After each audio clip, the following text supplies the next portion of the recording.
Assalamualaikum warahmatullahi wabarakatuh. Bismillahirrahmanirrahim. Alhamdulillahirabbil alamin. Hamda syakirin hamdan na'imin. Hamda yuafi ni'amahu yukafi masidah. Ya rabbal lakal hamdu kama yanbaghi li jalali wajhika wa adi mustonik. Rabbi srohli sodri wa yassirli amri wahlul 'uqdatam min lisani yafqahu qawli, amma ba'd. Anak-anakku yang saya cintai dan saya banggakan, semoga pada hari ini kita semua masih diberikan keadaan kesehatan yang cukup dan kalian juga di rumah dalam keadaan baik-baik saja, dalam keadaan sehat walafiat. Juga apa yang diperintahkan oleh sekolah, pemerintah pusat dan pemerintah daerah, dinas pendidikan, kalian harus lakukan untuk lockdown ya, ataupun berada di rumah. Kalaupun bepergian itu karena adanya suatu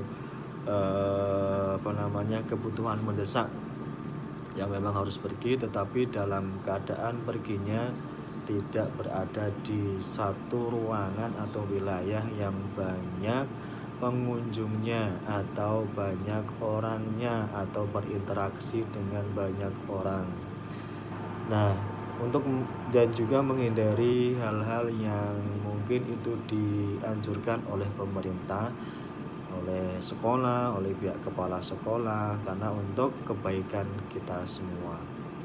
Ingat bahwa kejadian ini itu tidak berarti kita adalah seorang manusia yang pesimis terhadap penyakit ataupun virus corona ini ataupun keadaan ini.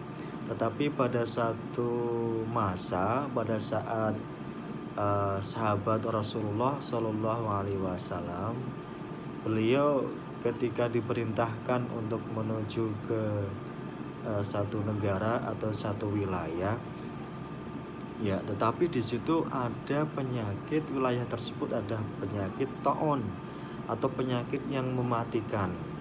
Nah, sahabat tersebut bagaimana responnya? Responnya adalah sahabat tersebut untuk menghindari dan tidak datang ke tempat wilayah atau negara tersebut.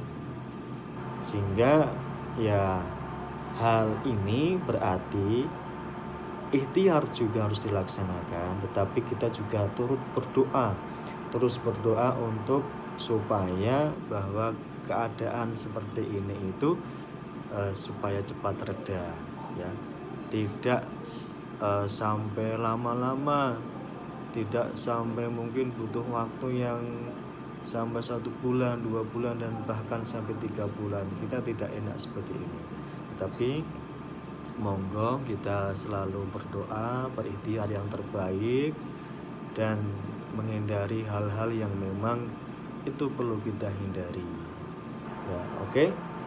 Untuk itu dalam belajar ini nanti akan saya jelaskan dari mulai potongan-potongan video saya yang sudah saya rangkai, nanti dilihat saja di channel YouTube saya. Oke. Assalamualaikum warahmatullahi wabarakatuh. Oke, langsung saja kita simak materi kita pada kesempatan kali ini, yaitu iman kepada malaikat. Sebelumnya kita nanti dalam menu materi ini ya adalah yang pertama adalah peta konsep, identitas program, kemudian materi pembelajaran dan juga latihan dan tugas yang nantinya akan kalian kerjakan. Kemudian mapping konsepnya yaitu iman kepada malaikat. Yang pertama kita nanti akan mempelajari tentang pengertian apa itu iman, siapa itu malaikat, malaikat itu termasuk yang bisa dilihat atau tidak, apa dia termasuk golongan makhluk yang gaib, ya, itu nanti kita akan pelajari. Kemudian dasar hukum yang nantinya akan diambilkan dari Al-Quran dan juga Al-Hadis. Kemudian bagaimana kita antara manusia dan malaikat, perbedaannya, ya, antara manusia dengan malaikat, dan juga dari mungkin bentuk fisiknya, pembuatannya dan lain sebagainya. Kemudian yang berikutnya adalah tugas daripada malaikat itu sendiri. Karena nanti ada kewajiban kita harus mempelajari, mengetahui bahwa jumlah malaikat yang wajib kita ketahui, baik tugas dan juga fungsinya. Sebagai seorang muslim kita harus bisa mengetahuinya. Supaya apa? Untuk mengingatkan kita semua terkait dengan perilaku-perilaku kita. Kemudian fungsi iman kepada malaikat. Nah, itu apa saja nanti kita akan pelajari. Kemudian identitas program, kompetensi dasarnya. Yang pertama, menjelaskan tanda-tanda beriman kepada malaikat, menampilkan contoh-contoh perilaku beriman kepada malaikat, menampilkan perilaku sebagai cerminan beriman kepada malaikat dalam kehidupan sehari-hari. Nah, dari tujuan materi ini atau ini saya buat dari modul yang pertama ya menjelaskan pengertian iman kepada malaikat. Kemudian dalil nakli tentang malaikat itu apa? Nanti kita bisa lihat. Siswa mampu menjelaskan tentang tanda-tanda orang beriman kepada malaikat. Menjelaskan nama dan tugas-tugas para malaikat, menjelaskan kedudukan malaikat dan manusia, menerapkan perilaku yang mencerminkan penghayatan beriman kepada malaikat. Kemudian tujuan pembelajaran, menjelaskan pengertian iman kepada malaikat, menjelaskan dalil nakli tentang malaikat. Siswa nanti harus bisa dan mampu menjelaskan tentang tanda-tanda orang yang beriman kepada malaikat, menjelaskan nama dan tugas-tugas para malaikat, menjelaskan kedudukan malaikat dan manusia, dan harus bisa menerapkan perilaku yang mencerminkan penghayatan beriman kepada malaikat. Materi pokoknya iman kepada malaikat adalah pengertian dasar hukum, manusia dan malaikat, wujud dan tugas, dan juga fungsi daripada malaikat. Oke, langsung saja materi pembelajaran kita. Yang pertama adalah pengertian. Pengertian iman kepada malaikat. Iman kepada malaikat merupakan rukun iman yang kedua. Iman kepada malaikat mengandung makna bahwa kita harus percaya dan yakin dengan sepenuh hati bahwa malaikat diciptakan dari cahaya atau nur yang diberi tugas oleh Allah dan melaksanakan tugas-tugas tersebut sebagaimana perintahnya. Indikator dari orang beriman adalah memiliki keyakinan yang kuat dalam hatinya bahwa di alam semesta ini terdapat malaikat dan keyakinan tersebut diucapkan melalui lisannya. Wujud konkret dari iman tersebut adalah dibuktikan seorang muslim dalam perbuatannya sehari-harinya. Sebagai orang yang beriman kepada Allah, tentu akan beriman pula kepada para malaikat. Hal ini merupakan konsekuensi logis karena malaikat merupakan salah satu ciptaannya yang harus diyakini eksistensinya dalam alam semesta ini. Malaikat adalah ciptaan Allah yang berasal dari cahaya atau nur dan senantiasa mengabdi kepada Allah serta tidak pernah berbuat maksiat kepadanya. Malaikat ini merupakan makhluk Allah yang selalu melaksanakan tugas-tugas yang diberikan kepada mereka dengan penuh ketaatan. Bahkan malaikat juga bersujud kepada manusia. Berbeda dengan iblis yang menentang perintah bersujud kepada manusia tersebut. Hal ini disebabkan karena iblis diciptakan Allah dari api atau nar. Ya, ingat sejarah pada waktu itu Nabi Adam diciptakan, iblis itu sudah lebih dahulu diciptakan oleh Allah. Padahal dia adalah makhluk Allah yang sudah ada berada di dalam surga. Tetapi begitu juga dengan sikap dan sifatnya dan tawaduknya kepada Allah itu luar biasa. Ya, dia berzikir, melaksanakan ibadah, perintah Allah, berada di surga itu luar biasa, sami'na wa ata'na.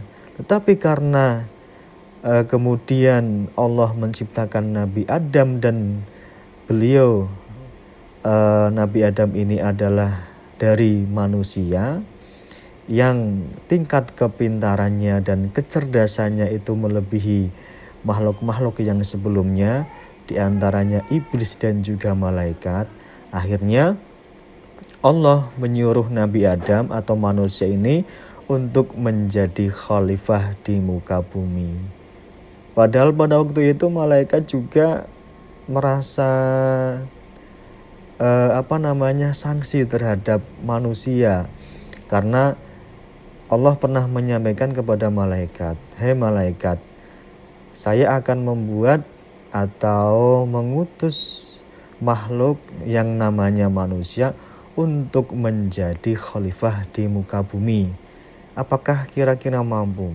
Kata malaikat, "Wah, tidak akan mampu. Pastinya dia akan seperti makhluk-makhluk sebelumnya, yang suka membunuh, yang suka berzina, yang suka mabuk-mabukan dan lain sebagainya. Pastinya dia juga akan seperti makhluk dulu yang menghancurkan dunia. Sehingga tidak mungkin ya Allah." Nah, kata Allah, "Kamu gak usah protes dengan saya, karena saya yang ingin bahwa manusia ini bisa menjadi khalifah di muka bumi, maka saya akan beri kecerdasan dia dibandingkan dengan makhluk-makhluk yang lain." Akhirnya ada sayembara ataupun dites ketika berada di surga. Ketika malaikat ditanya dan iblis tanya, "Ini termasuk apa? Ini benda apa? Ini alat apa?" Nah, Nabi Adam bisa menjawab, "Oh, ini pohon, ini benda, ini alat yang sudah diberitahu sama Allah." Tapi karena manusia ini punya kecerdasan sehingga dia bisa langsung mengingat apa yang disampaikan oleh Allah. Tetapi malaikat dan iblis ini tidak bisa. Sehingga pada satu waktu malaikat disuruh untuk sujud terhadap Nabi Adam. Tetapi iblis malah tidak mau.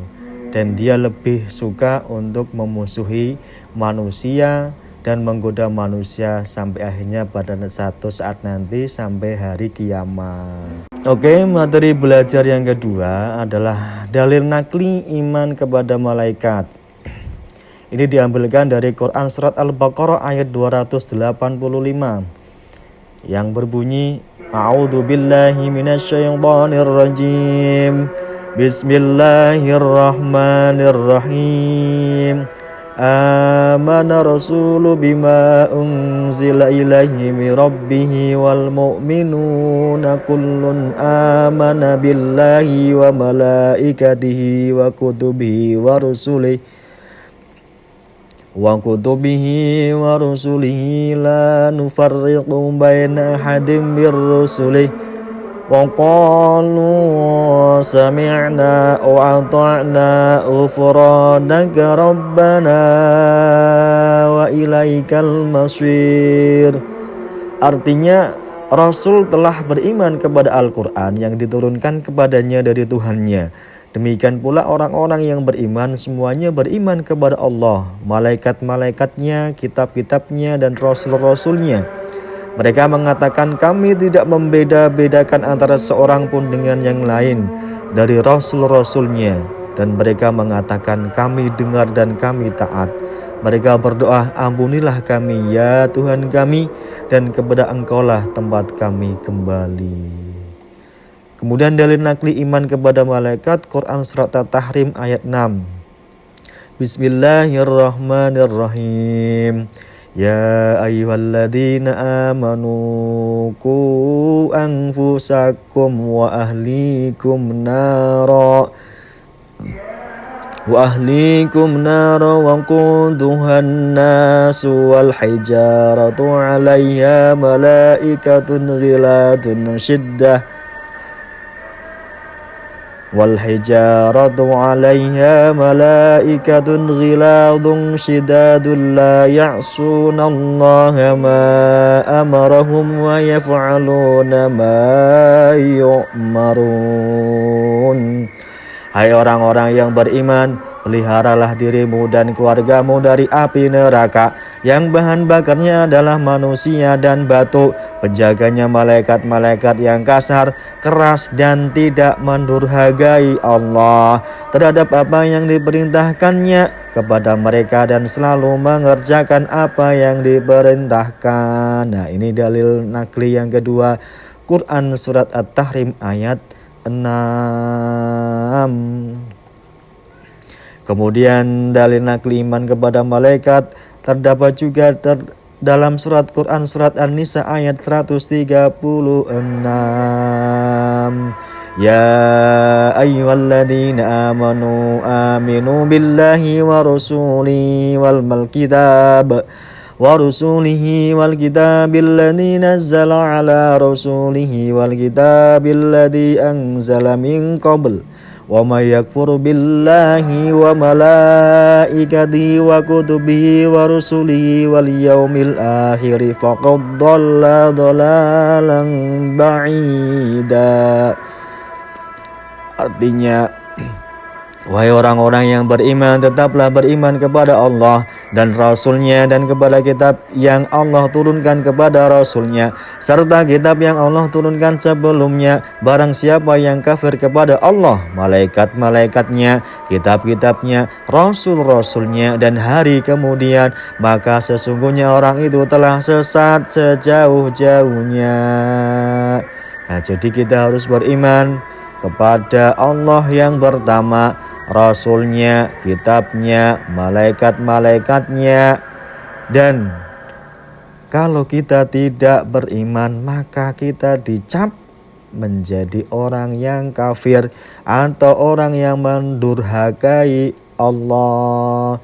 Padahal seorang muslim ya wajib beriman karena rukun Islam ada, rukun iman ada 6. Kemudian dalil nakli iman kepada malaikat yang ini diambilkan dari hadis riwayat Imam Rawahul Bukhari atau riwayat dari Imam Bukhari.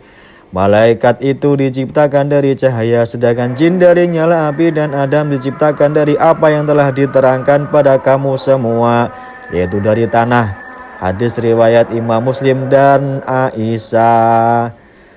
Nah, ini hadis ya yang terkait dengan iman kepada malaikat. Oke, lanjut. Setelah ini adalah nama dan tugas malaikat. Pastinya kalian sudah tahu. Dan ini harus tahu tugas-tugas dari malaikat atau makhluk malaikat ini, makhluk Allah yang bernama malaikat ini harus tahu satu persatunya, sehingga kita nantinya akan tahu siapa yang nantinya akan mencabut nyawa kita, siapa yang akan mencatat amal kebaikan kita, kejelekan kita, siapa malaikat yang nantinya akan menanyai kita di alam kubur. Oke, kita langsung saja. Jibril ini adalah malaikat dari, ya secara bahasa Jawanya itu ini ketuane malaikat. Nah, Jibril yaitu tugasnya menyampaikan wahyu, Mikael membagi rezeki, Israel pencabut nyawa. Nah, ini kamu jangan macam-macam dengan Israel. Kalau Israel ini sudah marah, nanti kamu akan dicabut nyawanya. Israfil peniup sangkakala, Raqib pencatat amal kebaikan, Atid pencatat amal jelek. Nah, ini harus baik-baikan ini dengan malaikat Atid ya. Karena kalau tidak baik dengan malaikat Atid, nanti kamu akan dicatat kejelekannya terus. Nah, kemudian malaikat Mungkar, penanya orang yang mati, dan Nakir, penanya orang yang mati juga. Nanti ketika kita meninggal dunia, 40 langkah setelah ditinggalkan oleh keluarga kita, mereka hadir Mungkar dan Nakir di dalam alam kubur kita. Nah, ini tergantung dengan amal ibadah kita yang berada di bumi ketika kita masih hidup. datangnya, ya sambutannya, pertanyaannya, siapa nabimu, man rabbuka, siapa Allahmu, siapa Tuhanmu, dan lain sebagainya. Kalau kita bisa menjawab dari pertanyaan-pertanyaan munkar dan nakir, maka kita akan selamat dan seperti orang yang tidur dalam keadaan bahagia sampai nanti menunggu datangnya hari kiamat, dan di mana manusia itu dibangkitkan dari yaumul ba'ats. Di hari semua manusia yang mati itu dibangkitkan dan dikumpulkan di padang mahsyar. Kemudian malaikat ini adalah penjaga neraka. Ini jangan berani-berani ini dengan malaikat ini. Malaikat ini adalah malaikat yang sangat sangar ya, atau sangat dia tidak pernah tertawa dengan makhluk-makhluk Allah yang berada di neraka. Sedangkan sebaliknya adalah malaikat Ridwan, ini adalah penjaga surga. Kebalikan dari malaikat ya, tapi tingkat ketaatannya sama ini. Tingkat ketaatannya dari nomor 1 sampai 10 ini sama terhadap Allah Subhanahu wa taala. Hanya terhadap makhluk-makhluk Allah yang kalau dia bertemu dengan malaikat berarti dia otomatis akan masuk neraka. Nah, kalau dia bertemu dengan malaikat Ridwan berarti dia otomatis akan masuk ke dalam surga. Nah, malaikat Ridwan ini adalah malaikat yang murah senyum, wajahnya ceria, dan selalu menyambut datangnya orang-orang mukmin dan orang-orang muslim yang mau masuk ke dalam surganya. Dan beliau siap melayani semua kebutuhan-kebutuhan kita yang berada di dalam surga. Dan semoga kita semuanya ya bisa berada di dalam alam surga. Amin Allahumma amin. Nah, kemudian materi berikutnya adalah kedudukan manusia dan malaikat. Antara manusia dengan malaikat terdapat hubungan yang sangat erat. Kedua ciptaan Allah tersebut telah diciptakan Allah sejak dahulu kala. Di samping itu, antara manusia dengan malaikat terdapat persamaan dan perbedaan. Di antara persamaan dari kedua makhluk tersebut adalah satu ya, sama-sama makhluk Allah. Ya pastinya sama-sama berkewajiban menyembah kepada Allah. Wa ma khalaqtul jinna wal insa illa liya'budun. Ya, jin manusia disuruh untuk menyembah, dan dia diciptakan oleh Allah. Tujuannya, tugasnya hanya menyembah kepada Allah. Sama-sama memiliki akal. Nah, malaikat itu punya akal. Ya, manusia juga punya akal. Nah, ini adalah perbedaan antara manusia dengan malaikat. Nah, secara fisik mungkin ya. Diciptakan dari tanah, manusia ini diciptakan dari tanah, berjenis kelamin, ada laki-laki, ada perempuan. Pak, kalau antara laki-laki dan perempuan ya ada. Tapi sebenarnya dalam Islam, ilmu syariah, bahwa pastinya walaupun dia berjenis kelamin 2, tetapi secara hukum syariat fikih itu kelaminnya yang berfungsi hanya 1. Apakah dia lebih cenderung ke laki-laki atau lebih cenderung ke perempuan, dan juga dilihat dari segi fisiknya. Kalau dia cenderung ke laki-laki maka jangan jadi perempuan. Kalau memang dia cenderung perempuan dan jenis kelaminnya ini berfungsinya karena memang ini jenis kelamin perempuan, maka ya perempuan. Walaupun tampilannya adalah fisik laki-laki misalnya, maka dia harus mungkin bertanya dulu ya, secara kejiwaan, secara fisik, mungkin bisa mendalami pertanyaan ini terhadap para kiai dan para ulama. Nah, tetapi jawaban saya terkait dengan ini adalah, menurut pengalaman saya mengaji ini, ya pastinya ada jenis kelamin yang lebih cenderung lebih dominan fungsinya dibandingkan dengan jenis kelamin yang lain. Misalnya kalau ada orang yang memiliki 2 jenis kelamin. Memiliki nafsu, manusia itu memiliki nafsu, bisa dilihat makhluk kasar. Nah, kita termasuk adalah orang yang kasar atau makhluk kasar, bisa dilihat sih. Tapi kalau jin, malaikat itu nggak bisa dilihat karena dia makhluk gaib. Akalnya bersifat dinamis, kadang turun, kadang naik, kadang taat, kadang tidak. Qulub ya, kayak hati kita itu kadang ketika kita sedang sedih, maka kita akan lebih dekat dengan Allah. Kalau kita sedang senang, kita tidak ingat terhadap nikmatnya Allah, padahal nikmat itu datangnya dari Allah. La in syakartum la azidanakum wa la in kafartum inna adzabi lasyadid. Barang siapa yang dia bersyukur atas nikmatku, maka akan saya tambahkan nikmat-nikmat itu lebih dari nikmat yang pertama. Tapi kalau dia kufur terhadap nikmatku, maka adab yang sangat pedih akan menyiksanya. Nah ini ya, manusia itu sifatnya seperti itu, tidak terjaga dari dosa. Nah kadang kita berbuat dosa, kadang kita berbuat baik dan mendapatkan pahala. Jadi makanya dalam khotbah saya, khotbah setiap khotib itu, setiap saat, setiap waktu, setiap hari kita harus meningkatkan tingkat keimanan dan ketakwaan kita kepada Allah. Artinya apa? Itu berlaku juga terhadap segala ibadah kita ya. Jangan hanya kita pas ketika kita ingat, oh iya kita ingat kita harus menambah keimanan kita, tingkat keimanan kita, tetapi tidak setiap waktu, setiap saat ya. Jangan karena hanya ingat, tetapi diaplikasikan dalam kehidupan kita beribadah, baca Quran ya, berbuat baik, tidak berbohong dan lain sebagainya terhadap manusia lain, terhadap orang tua, terhadap masyarakat, terhadap lingkungan, terhadap teman kita. Nah itu bermuamalah ya, bermuamalah atau bersosial terhadap kehidupan sosial kita. Nah, kalau kita kepada Allah, maka ya ibadah yang wajib kita lakukan harus kita lakukan. Nah malaikat diciptakan dari cahaya, tidak berjenis kelamin, tidak ada. Jibril itu bukan laki-laki, Mikael bukan laki-laki, tapi dia tidak berjenis, ya malaikat ya malaikat. Ya, tidak memiliki nafsu, jadi tidak merasa cinta, tidak merasa senang ya, tidak merasa lapar, tidak merasa haus. Yang penting pokoknya dia diperintahkan oleh Allah selama 1000 tahun untuk berzikir.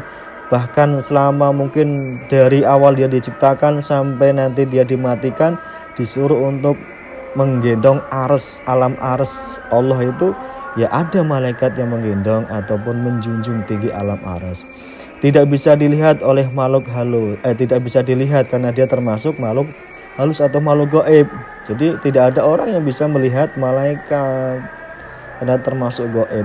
Akalnya bersifat statis itu terus menerus seperti itu, istiqomah, tidak berkurang dan tidak bertambah, terjaga dari dosa karena malaikat tidak pernah berbuat dosa, karena yang dia berbuat adalah ketaatan. Oke. Nah hikmah iman kepada malaikat. Kewajiban beriman kepada malaikat ini memiliki beberapa hikmah yang sangat berguna bagi kehidupan manusia. Di antara hikmah tersebut adalah 1. Meningkatkan keimanan manusia kepada Allah. Mengingatkan malaikat merupakan salah satu ciptaannya. Membentuk jiwa seorang muslim yang benar-benar bertakwa kepada Allah. Karena iman kepada Allah dan iman kepada malaikat merupakan satu kesatuan yang tidak bisa dipisahkan. Mendorong manusia untuk senantiasa bertindak hati-hati karena dia menyadari bahwa setiap perbuatannya selalu diawasi oleh para malaikat. 4. Mendorong manusia untuk selalu meningkatkan amal baik karena manusia menyadari bahwa sekecil apapun tindakan baiknya akan dicatat oleh malaikat. Menghindarkan diri manusia dari perbuatan tercela yang akan menurunkan martabat dan derajat dari manusia itu sendiri. Nah ini hikmah iman kepada malaikat ya. Kemudian tanda-tanda perilaku beriman kepada malaikat. 1. Bertindak hati-hati dalam berperilaku keseharian. Memiliki kepedulian sosial dalam hidup dengan masyarakat sekitar. Perilaku yang ditampilkan mampu menjadi suri tauladan bagi lingkungannya ya. Contohnya kalian adalah pelajar ya, harus bisa menjadi suri tauladan bagi pelajar yang lain atau lingkungan di sekitar kalian tinggal. Selalu berusaha untuk memperbaiki diri sendiri dari waktu ke waktu. Ini seperti tadi yang saya sampaikan, selalu berusaha untuk memperbaiki diri sendiri dari waktu ke waktu. Jadi bagaimana kita senantiasa untuk bisa meningkatkan tingkat keimanan kita dan tingkat ibadah kita. Berpikiran positif terhadap berbagai kejadian yang terjadi di sekitarnya. Nah, contohnya pada sekarang ini ya, kita harus bersikap positif lah. Jangan apatis, jangan egois, jangan pesimis, jangan berpikiran pendek. Jadi orang itu jangan gumunan, getunan, tetapi bagaimana kita berpikir panjang. Kita adalah diharapkan menjadi orang-orang yang selalu membaca dulu baru berkomentar.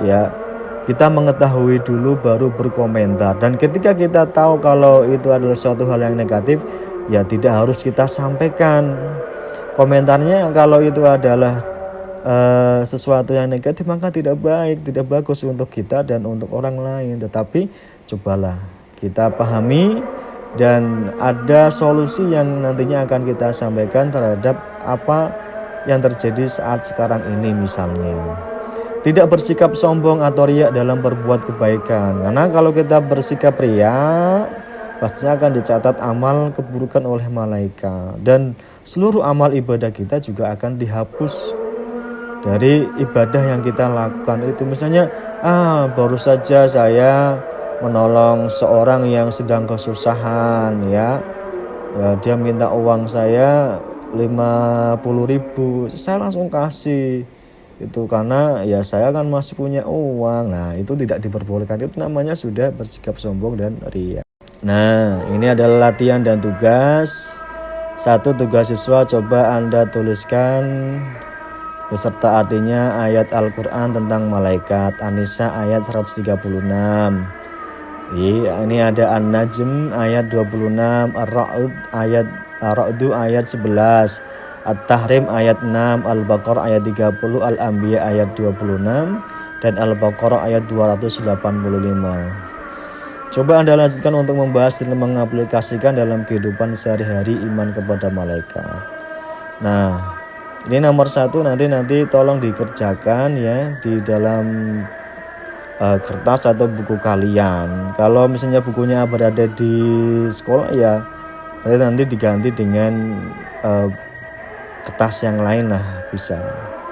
Tapi tidak mengumpulkannya, tidak harus sekarang, nanti ketika kita ketemu, karena nanti ada penilaiannya, bukti kamu sudah menonton video ini atau penjelasan video tentang materi iman kepada malaikat. Kemudian latihan dan tugas, jawablah pertanyaan di bawah ini dengan jelas dan benar. 1. Bagaimana cara beriman kepada malaikat yang benar?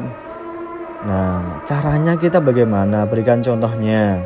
Bagaimana pendapat Anda bila ada seorang mengaku Islam tetapi tidak percaya dengan malaikat? Nah, ini dari materi yang saya sampaikan ini ya, ada kunci-kunci penting bahwa sebagai seorang muslim itu ya harus bagaimana. Kalau kita tidak percaya dengan malaikat, ya berarti kita akan ditanyakan Islam atau tidak, atau bukan, Islamnya kafah atau tidak. Nah, yang ketiga, jelaskan hikmah beriman kepada malaikat, hikmahnya. Yang keempat, jelaskan kedudukan malaikat bagi manusia, apa yang terkandung dalam Quran surat Al-Baqarah ayat 285. Ya. Nah, dari tugas dan dari latihan dan tugas ini dan materi ini, ya silahkan, ini hanya sebagian yang saya sampaikan.